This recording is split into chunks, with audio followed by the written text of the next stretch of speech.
இன்றைக்கான தேவனுடைய வார்த்தை அறிந்து கொள்வார்கள்.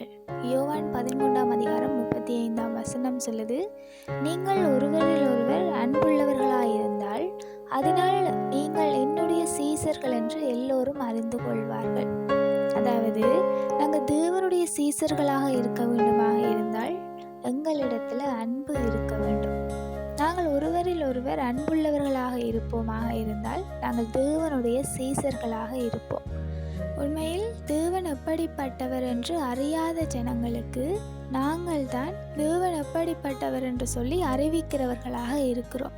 அந்த வகையில் தேவன் அன்பாகவே இருந்தார், அன்பாகவே இருக்கிறார். ஆகையால தேவன் எங்கள் மேல காட்டின அன்பை நாங்கள் தேவனை அறியாத ஜனங்களுக்கு அறிவிக்கிறவர்களாக இருக்க வேண்டும். அப்படி நாங்கள் அறிவிக்க வேண்டுமாக இருந்தால் நாங்கள் அன்புடையவர்களாக, ஒருவர் மேல் ஒருவர் அன்பு செலுத்துகிறவர்களாக இருக்க வேண்டும். அதாவது கோபங்கள், சண்டைகள் வருகிறதான சந்தர்ப்பங்களில் நாங்கள் அதற்கு இடம் கொடுக்காமல் அந்த இடத்துல சமாதானத்தை உண்டாக்குகிறவர்களாக இருக்க வேண்டும். சமாதானம் பண்ணுகிறவர்கள் தேவனுடைய புத்திரர்கள் என்று சொல்லி நாங்கள் வசனங்களில் பார்க்கிறோம். அப்படி இருக்கும் பொழுது சமாதானம் பண்ணுகிறவர்களாகவும் அன்புள்ளவர்களாகவும் இருக்கும் பொழுது நாங்கள் தேவனுடைய புத்திரராகவும் சீசராகவும் இருப்போம்.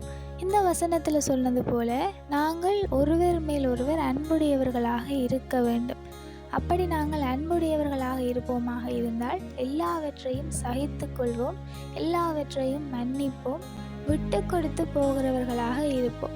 ஆகையால தேவன் எப்படிப்பட்டவர் என்று சொல்லியும் தேவனுடைய சீசர்கள் எப்படிப்பட்டவர்கள் என்று சொல்லியும் மற்றவர்கள் அறிந்து கொள்ளும்படிக்காக நாங்கள் ஒருவர் மேல் ஒருவர் அன்புள்ளவர்களாக இருப்போம்.